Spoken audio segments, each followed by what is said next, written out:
성경 말씀을 봉독합니다. 마태복음 12장 1절에서 8절까지입니다.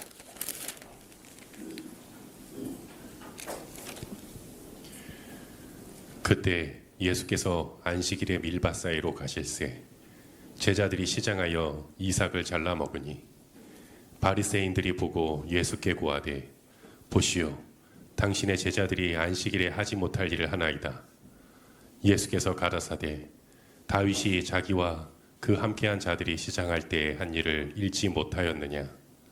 그가 하나님의 전에 들어가서 제사장 외에는 자기나 그 함께한 자들이 먹지 못하는 진설병을 먹지 아니하였느냐. 또 안식일에 제사장들이 성전 안에서 안식을 범하여도 죄가 없음을 너희가 율법에서 읽지 못하였느냐. 내가 너희에게 이르노니 성전보다 더 큰 이가 여기 있느니라. 나는 자비를 원하고 제사를 원치 아니하노라 하신 뜻을 너희 무죄한 자를 죄로 정치 아니하였으리라. 인자는 안식일의 주인이니라 하시니라. 아멘.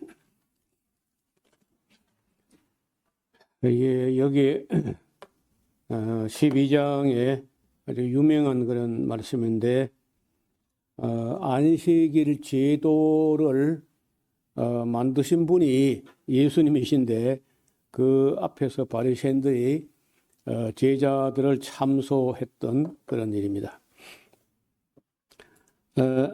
예수님하고 이제 제자들이 함께 안식일인데 밀밭 사이로 지나갔다는 거예요.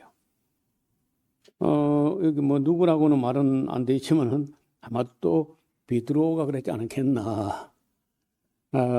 그래서 그 밀을 뭐 엄청나게 비에다가 막 이렇게 한 건 아니고, 그냥 뭐 배가 고프고 입이 궁금하고 하니까 밑 이상 몇 개를 자르다가 에레레 비비면은요, 그 밀은 알갱이 빠져나와요. 그래가지고 이제 하면 이제 쭉 날아가고 그 밀 알만 남는데, 그걸 바리새인들이 보고 안식일을 범했다 이제 이렇게 하는 건데, 왜 범했느냐? 밀을 뱄어. 그건 그 노동이야. 그 다음에 또 이거 비볐어. 그건 또 타작이라. 또 풍구로 불었어. 그래서 삼중으로 범했다. 이런 시비를 한 거거든요. 우리는 좀 들으면 우스운 얘기인데, 유대인들은 미안하지만요, 아직도 그런 수준에서 못 벗어납니다. 여기 좀 앞을 조금 주목해 볼까요? 안식일 제도를 하나님으로부터 제일 먼저 받은 민족이 이스라엘 사람들인데, 아직까지도 전혀 그 안식일의 참 뜻을 헤아리지 못하고, 그걸 가지고 죄 지을까 싶어서 안식일을 범할까 싶어서 본인들도 바다바다 떨고 발발 떨고 막 조심하고 막 이렇게 해요.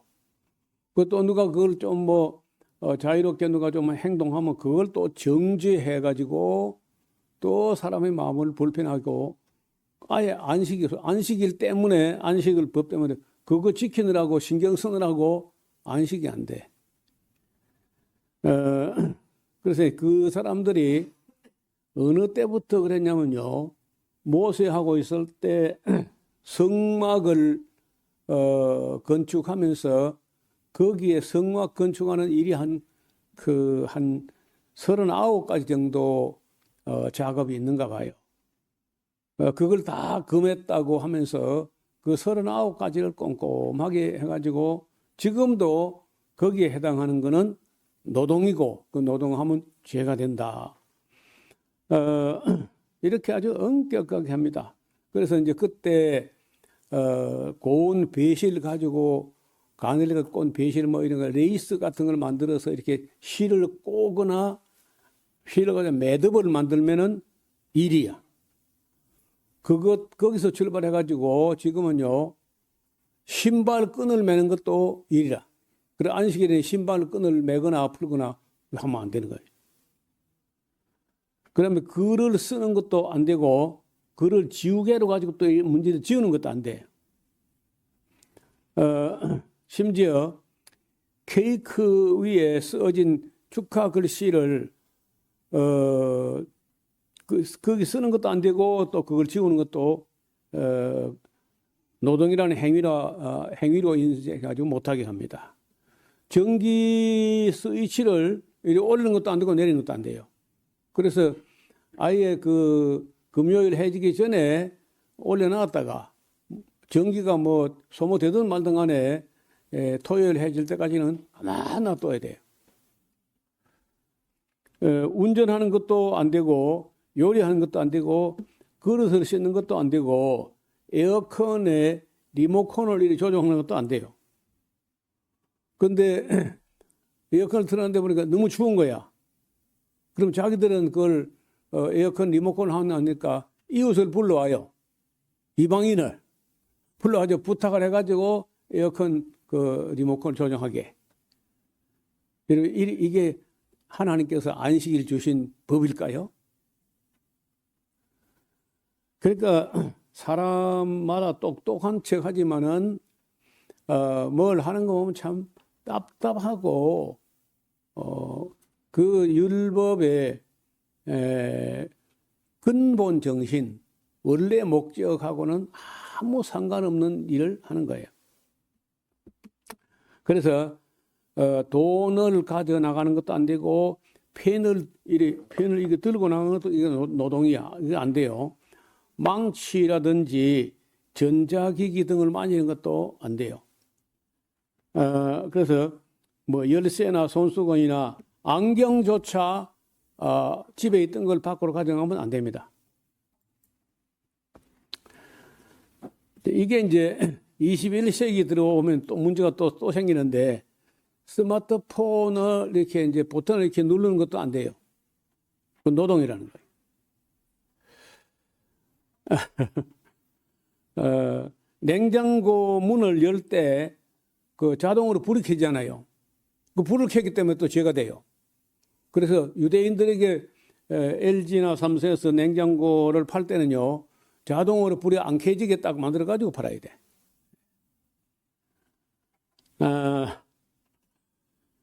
안식일에 가스레인지 불을 켜는 거는 안 되는데, 켜져 있는 불에다가 그걸 유지하는 건 괜찮아, 또. 자, 대중교통도 그날은 다 쉬고, 성지순례 하러 온 사람들이, 이방인들이 뭐 운전하고 다니는 거는 그 타치 안 합니다. 자기들은 안 해, 그걸. 그러니까, 얼마나 참 치사하고 째째하고 어리석고 불편하고, 그런 그 전혀, 안식일을 주신 것은 사람으로 하여금 쉬고 또 육축도 숨을 돌릴 수 있게 해주라. 너무 부려먹지 말고 엿새를 일했으면 좀 숨을 돌릴 수 있게 그런 편안하게 누리게 한 건데 그 누리는 걸 못 누리고 그걸 지키느라고 바들바들 떨면서 신경전을 벌이고 안식일이 편안한 게 아니고 그거 지키느라고 사람이 더 피곤해져요. 그런 그 말도 안 되는 일을 한다는 거예요. 여러분, 그게 사람이야. 사람들이 그 얼마나 참 그 어리석은지 하나님께서 그 법을 주신 원 목적이 뭘까? 이런 걸 충분히 헤아려 가지고 안식을 누려야지. 누리는 게 아니고 막 지킨다고 벌벌벌 떠는 거예요. 근데 아직도 요즘 뭐 조금 달라지긴 했습니다만은 우리 처음 믿을 때만 해도 주일 성수 막 해가지고 막 유대인들 안식일 지키는 것처럼 막 발발을 떨고 그리고 고신척에서는요 차도 못하게 했어요. 유대인들처럼. 그 지금은 이제 많이 뭐 완화되고 조금 그 여유가 생겼는데 정말 하나님께서 우리의 법을 주신 안식의 법을 주신 것은 쉬라는 겁니다. 쉼을 누리라. 그래서 저는 주의를 지킨다고 하지 않고 누린다. 안식일도 누리고 쉼을 얻고 그래서 이제 이 사람들을 물어보면은 그 논리는 이렇습니다. 하나님의 법을 어기면 그건 너무 큰 죄가 되기 때문에 하나님 율법 가까이 가서 그걸 범하면 안 되니까 미리 율법에 가까워지기 전에 아예 울타리를 쳐가지고 전혀 율법까지 가기 전에 행동을 거치게 한다. 그래서 이걸 이제 바리새인들의 울타리라 그래요. 안식일법이 이런 걸 바리새인들이 울타리를 하면서 펜스를 치는 거예요. 펜스 라운드 토라 가까이 가가지고 토라라는 그 오경에 있는 거 어기면 큰일 나니까 그까지 가기 전에 미리 조심해가지고 아예 그까지 못 가게 울타리를 쳐놓는다. 그런 정신이 이제 안식일법 이런 거예요.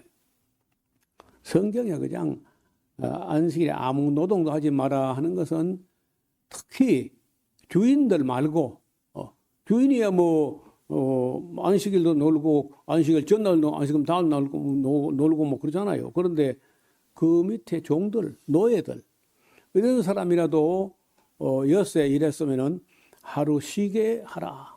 이런 자비와 긍휼과 은혜의 법인데 그걸 지키면 큰 천벌 받는 줄 알고 해석을 그렇게 하는 거예요. 제자들이 밀 이삭을 잘랐다, 손으로 비볐다, 바람을 해가지고 이제 이 타자하고 키질까지 했다.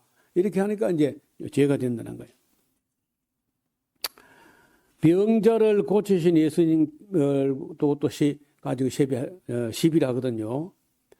그 유대인들의 세칙에는요, 그 생명이 위독할 때 응급처치를 하는 거는 유대인도 이제 할 수 있다. 이제 이렇게 되어 있는 거예요.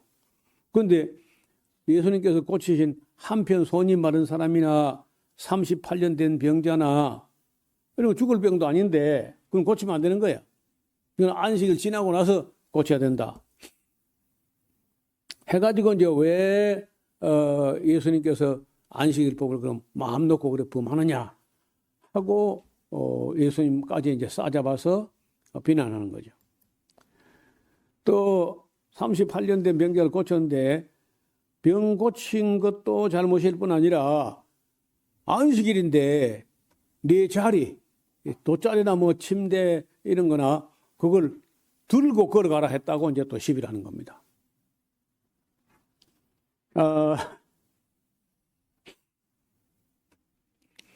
앞서 설명해 드린 대로 공적인 장소에서 물건을 운반하는 죄를 범하게 된 것을 가지고 시비를 한 거예요.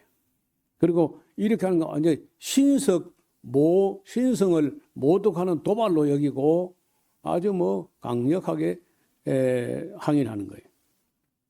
그때 예수님께서 인자가 이 안식일 법을 낸 주체야. 내가 안식일의 주인이야. 내가 말 안 하면 누가 말할 수 있냐. 근데 전혀 안 믿으니까.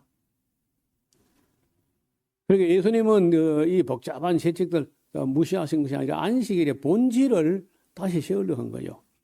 그래서 안식일이 사람을 위하여 있는 것이지 사람이 안식일을 위해서 있는 게 아니다. 마가복음 2장 27절에 이제 그런 말씀 나와요. 유대교 사람들은요, 사람이 안식이라는 거룩한 시간을 지키기 위해서 존재한다. 철저한 복종을 해야 된다. 예수님은요, 안식일은 하나님께서 사람에게 쉼과 그 휴식과 회복을 주기 위해서 선물로 사랑으로 주신 것이다. 이렇게 이제 인식하는데 유대인들은요, 사랑으로 주셨다고 생각을 안 해요. 그걸 범하면 그냥 벌 받는다. 이렇게 하는 거예요. 심지어 그 유대인들은요, 호텔에 가면은 그 위층으로 쭉 올라가는 그 여러 층이 있으면은 한쪽 코너에 가면요, 엘리베이터가 따로 유대인 전용 엘리베이터가 있어요. 엘리베이터 버튼을 누르는 거 죄가 노동이고 죄가 되기 때문에 못 눌러요. 그래서 유대인 전용에 가면요, 그냥 모든 건 다 섭니다.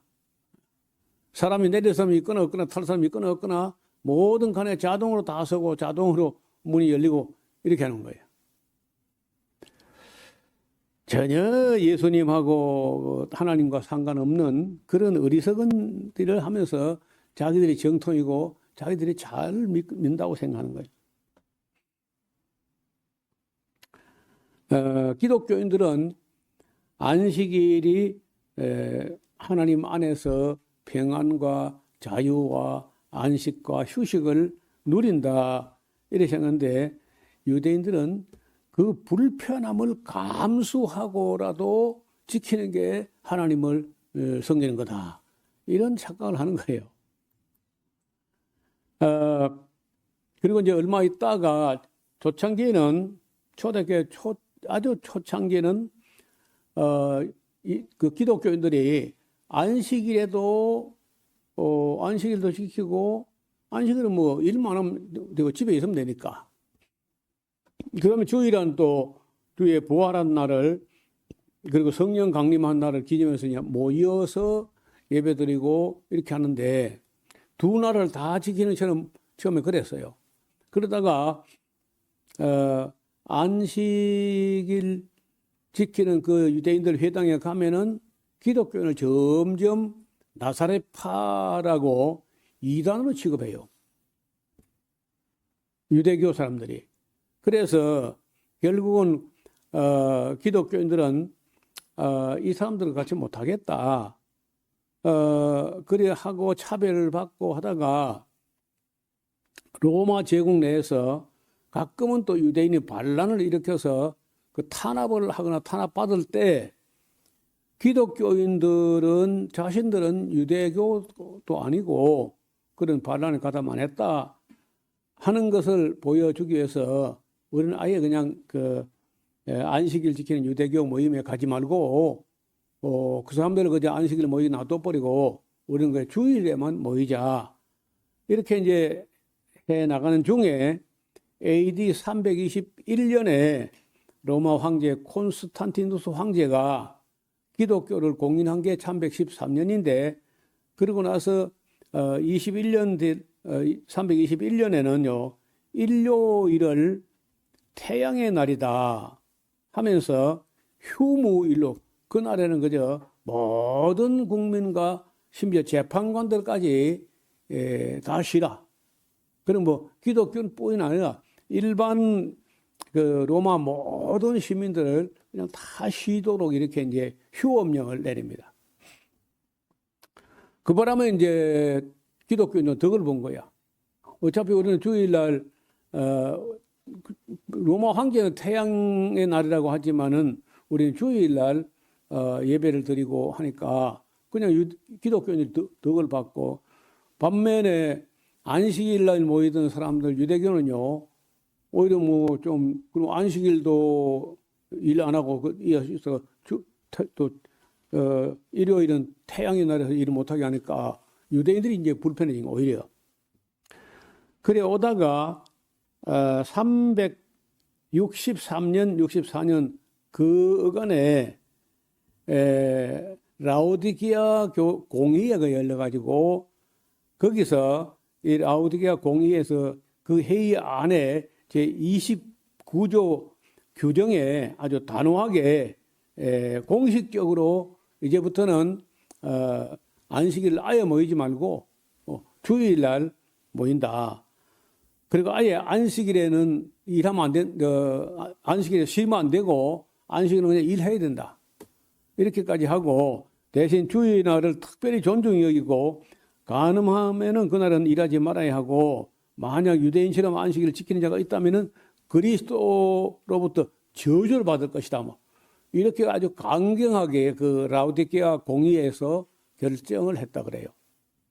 그래서 그날 이후로 뭐 지금까지 전혀 우리가 뭐 다시 안식일로 돌아간다든지 이런 거는 없는데, 최근에 와서 이제 누가 그걸 문제를 삼고 엉뚱한 주장하는 사람들, 그 사람들이 안식교란 제7 안식일 예수 재림교회라는 사람들이 주일 지키는 게 잘못된 것이고 금요일 해질 때부터 토요일 해질 때까지 그 안식을 지키는 거 맞다. 이렇게 또 해가지고 미국에서는 또 그래도 또 그 이단이라 안 해요.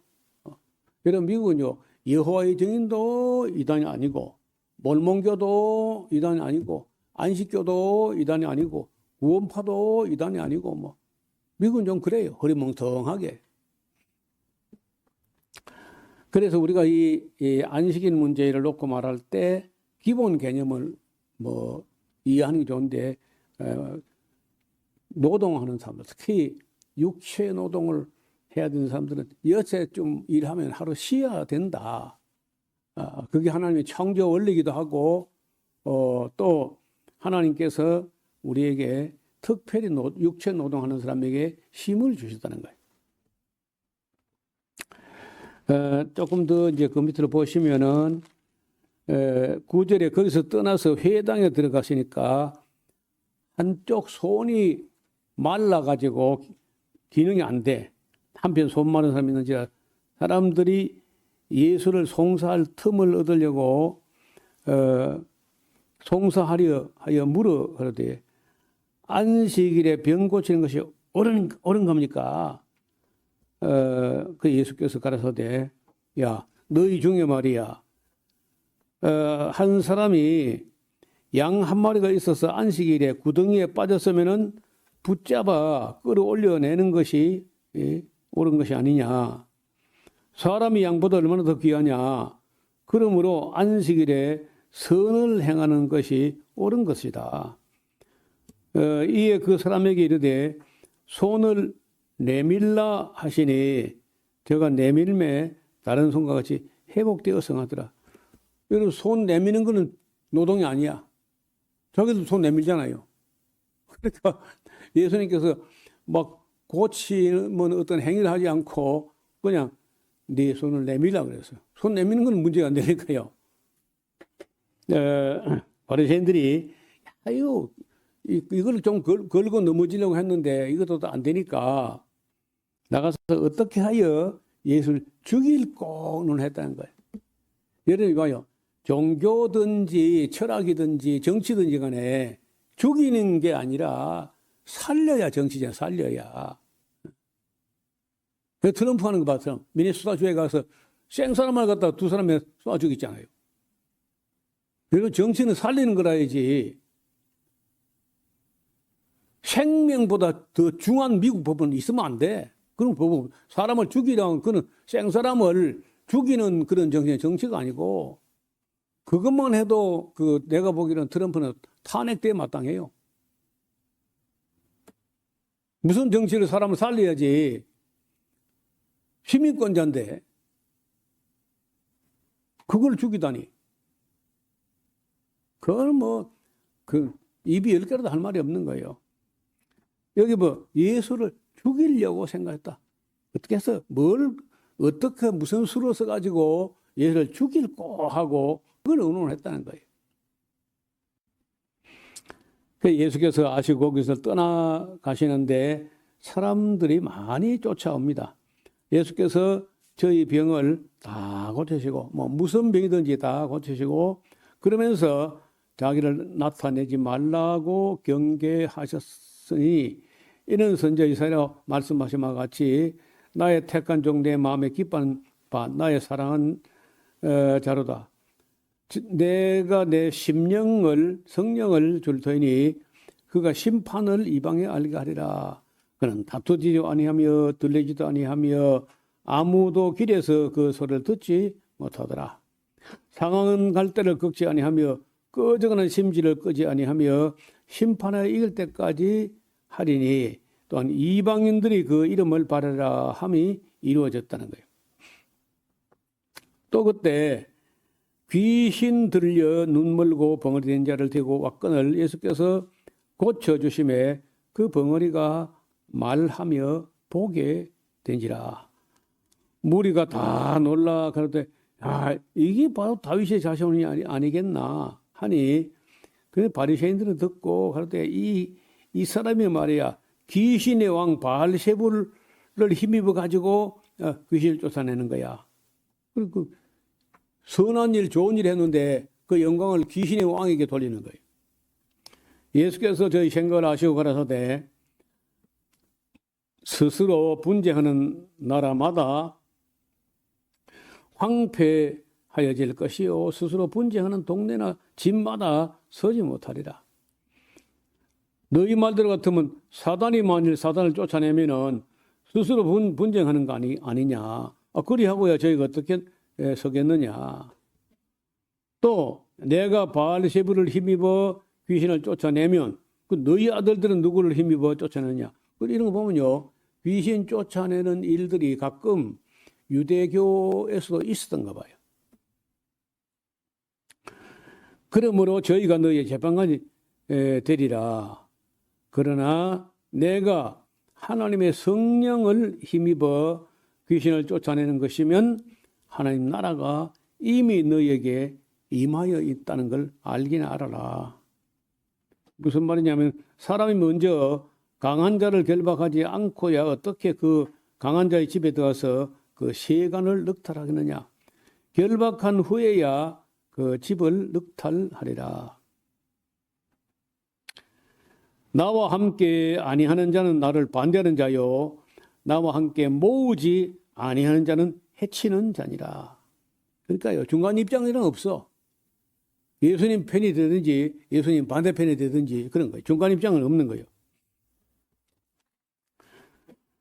그러므로 내가 너에게 이르노니 사람의 모든 죄와 회방이나 이런 것은 사하심을 얻을 수 있겠지만은 사람이 사람을 해방하는 그런 거 잘하는 거 아니지만 그래도 그런 거는 또 용서 여지가 있으나 성령을 해방하는 것은 사하심을 얻지 못하겠고 또 누군지 말로 사람의 아들을 거역하면은 사하심을 얻을지 모르지만은 누구든지 말로 성령을 거역하면은 이 세상과 오는 세상에도 사하심을 얻지 못할 것이다.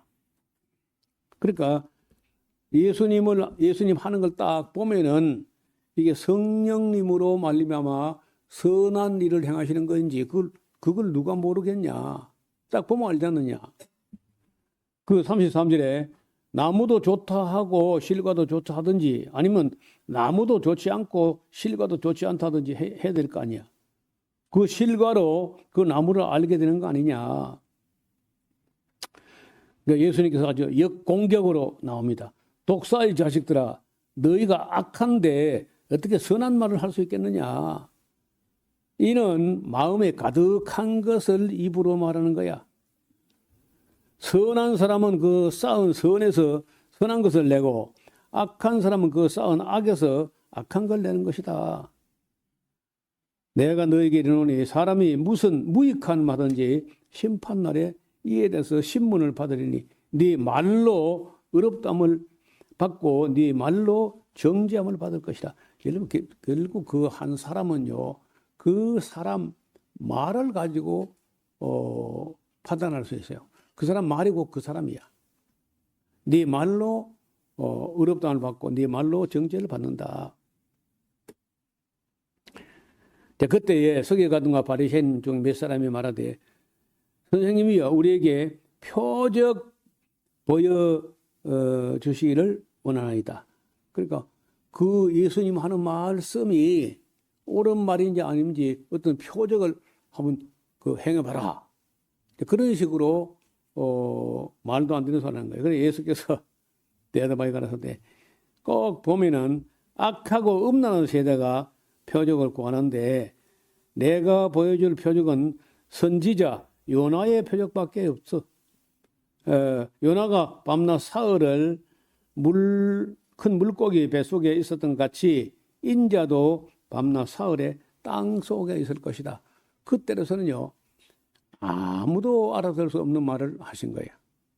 그러나 이렇게 말씀해 놓으면은 훗날 그 모든 일들이 지난 후에는 제자들부터 이 말씀은 아마 이해하게 됐을 겁니다. 심판 때에 니느웨 사람들이 일어나서 이 세대 사람들을 정죄하리니 이는 그가 요나의 전도를 듣고 회개하지 하였으므로 요나보다 더 큰 이가 여기 있는데 너희가 지금 말 안 듣는 거 아니냐.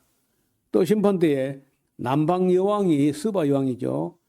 여왕이 일어나서 이 세대의 사람을 정죄하니 이는 그가 솔로몬의 지혜로운 말을 들으려고 땅 끝에서 왔으며니와 솔로몬보다 더 큰 이가 직접 와서 말해도 너희가 지금 안 듣는 거 아니냐 하시고, 더러운 귀신이 사람에게서 나갔을 때 물 없는 곳으로 다니며 쉬기를 구하되 얻지 못하고 이에 가로되 내가 나온 내 집으로 돌아가리라.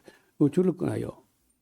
귀신이요 사람의 육체를 자기 집이라 그래요.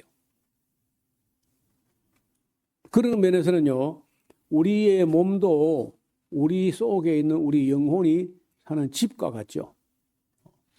온도도 36.5도가 딱 유지가 되고, 딱 우리 영혼에 딱 맞는 집이 우리 몸이라는 거예요. 거기에 귀신들이 꼭 들어와서 그 집을 차지하고 사람의 영혼을 억압하고 그리고 완전히 그저 억압되면은요, 사람은 말 한마디도 못하고 귀신이 그 집 주인 행세하면서 떠들어.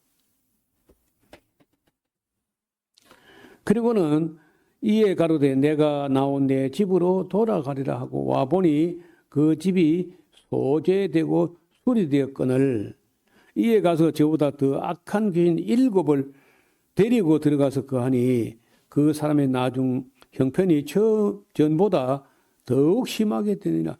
이 악한 세대가 또한 이렇게 될 것이다. 자,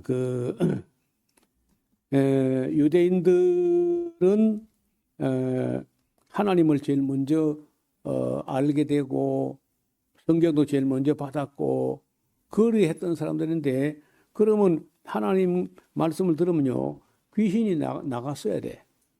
그런데 제대로 그 집을 지킬만 하지 못하니까 그 영혼들이 어리석어 가지고, 그러니까 귀신이 나갔다가 다시 와보니까 집이 소재되고 수리되어 있으니까 자기보다 더 악한 귀신 7을 데리고 들어가고 하니까 그 사람들의 나중 형편이 처보다 더 나쁘게 된다. 여러분, 결국은 그래서 옛날에 잘못됐을 때는 뭐 바빌론 포로 갔다 오는 정도 됐는데, 이번에 AD 70, 예수님 오셔가지고 한 40년 사역하시고 나서 사도들의 사역시켜 끝나고 나니까 AD 70년에 그 집이 완전히 다 무너져 버리잖아요. 예수께서 무리에게 말씀하실 때 그 모친과 동생들이 예수께 말하려고 밖에 서 있었다는 거예요. 그 전하는 어떤 일설에 의하면은 야고보, 예수님 동생 야고보가 예수님을 매우 염려하고 아마도 저런 식으로 하다가는 바리새인들이라든지 이런 사람들에게 예수님 맞아 죽겠다. 저렇게 반대하는데 그 대항해가지고 맞서고 하다가는 예수님이 그 살아남지 못할 거다. 이래가지고 굉장히 염려를 많이 하고 예수님 어디 가서 집 안에서 말씀을 전하고 가르치고 있으면요, 밖에서 예수님 모셔가려고 그리고 지금도 가족들이 와서 예수님 거기서 집으로 모셔가려고 했던 것 같아요. 한 사람이 예수께 말씀드리기를 보소서 당신의 모친과 동생들이 당신께 말하려고 밖에 섰나이다 하니 말하던 사람들에게 대답하여 가라사대 누가 내 모친이며 내 동생들이냐 하시고 손을 내밀어 제자들을 가리켜 가라사대 내 모친과 내 동생들을 봐라. 누구든지 하늘에 계신 내 아버지의 뜻대로 행하는 자가 내 형제요 자매요 모친이야. 그때로서는 정말 알아듣기 어려운 말씀인데 육신적으로 관계된 관계는요 영원한 관계가 아닐 수 있어. 저 같은 사람이 목회자가 되고 내 동생도 목회자고 조카도 목회자고 그런데 우리 집안 사람들 중에 끝까지 그 같은 길 안 가고 엉뚱길 가는 사람이 있어요. 누가 내 형제며, 누가 내 동생이며, 누가 내 모친이냐. 예수 믿는 사람들이, 이 사람들이 진짜 내 형제고, 육체로 난 것은 육체에 불과해요. 그리고 예수님도 그런 말씀하신 거예요. 지금 예수님 말씀 듣고 있는 이 제자들이야말로 내 형제요 모친이요 동생들이다.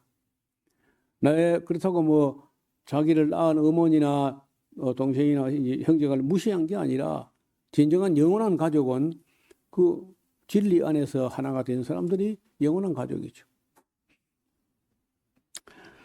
그래서 그때로서는 이런 차원 높은 말씀을 아무도 이해하지 못했을 텐데 시간이 흐르면서 이런 말씀들이 뼈에 사무칠 만큼 중요한 그런 말씀들이었어요. 그리고 마태가 이걸 다 금싸라기 같은 말씀을 다 메모해놨다가 책으로 묶어낸 거죠. 다른 제자들은 아시는 대로 베드로도 쓴 게 없고 베드로는 이제 많이 누락되고 많이 단축된 내용을 가지고 설교하면은 마가 요한이 그걸 여러 번 통역하고 하다 보니까 많이 단축돼 있죠. 일단 이제 좀 이따 우리가 마가복음 볼 텐데 많이 짧아져 있어요. 마태복음 28장인데 마가복음 16장에서 끝나버리거든요.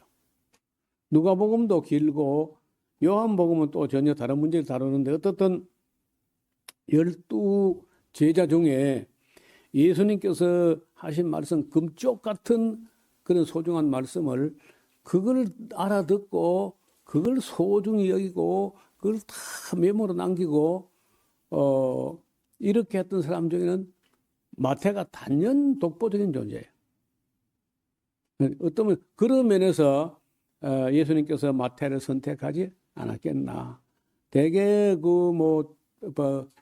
갈릴리 호수에서 물고기 잡아서 그저 하루하루 먹고 사는 그런 사람들인데 마태만 적어도 히브리어, 아람어, 그 헬라어, 라틴어 뭐 여러 가지 언어를 구사하고 그걸 다 문자로 남길 수 있을 정도의 실력가 있다는 거죠. 그래서 우리가 신약 성경을 접하면서 맨 먼저 마태가 기록한 것을 먼저 우리가 보고 그 다음에 이제 마가의 복음 또 그 다음에 이제 누가가 기록한 거 그리고 나중에 이제 맨 나중에 한 AD 100년경이나 되어서 기록한 요한복음까지 이제 보게 될 것입니다. 이 예수님의 삶과 사역과 이적과 표적과 이런 말씀을 놓고 말하면은 신구약 전체 중에 그 어떤 부분보다 더 소중하기 때문에 네 사람이 각각 약간 다른 각도에서 예수님을 바라보고 남긴 그 네 문서를 예수님을 바라보되 네 가지 방향의 관점에서 다 보고 정밀하게 알았으면 좋겠다. 제대로 한 사람의 관점에서 본 거는 한 단면밖에 못 봐요. 그 또 다른 편에서 보고 또 다른 각도에서 보고 또 다른 각도에서 보고 이렇게 해가지고 예수님의 그림이 원만하게 나왔으면 좋겠다. 그런 생각을 했던 것 같습니다. 오늘 여기까지 말씀드리고 13장은 그 유명한 장인데 비유장이라고 그러죠. 비유. 구약 성경은요. 에스겔 선지자가 비유로 말하는 비유쟁이다 하는 별명이 붙을 정도로 에스겔서에 비유가 많이 나와요. 그러고 나서는 아마 예수님의 이 많은 비유들이 주목받는 비유들입니다. 읽어 오시면은 수요일에 13장을 같이 보도록 하겠습니다. 기도드립니다. 하나님 아버지, 오늘 예수님께서 제자들과 함께 안식일 문제를 가지고 또 안식일에 할 수 있는 일, 할 수 없는 중에 선을 행할 수 있다면 얼마든지 선을 행하고 양 한 마리라도 구덩이에 빠졌으면 끌어내야 하는 것처럼 어떤 사람이 양보다 귀한 사람이 어려움에 빠졌으면 안식이라도 건져내는 것이 하나님의 뜻이라고 우리에게 가르쳐 주었습니다. 형식주의에 빠져 있는 유대인들의 안식일관과 예수님께서 우리에게 교정해서 알게 하신 안식일의 참된 의미를 바르게 깨닫고 우리가 안식일을 지키기 위해서 벌벌 떠는 게 아니라 안식을 누리면서 감사하는 우리 모두가 되게 하옵소서. 예수님 이름으로 기도하옵나이다. 아멘.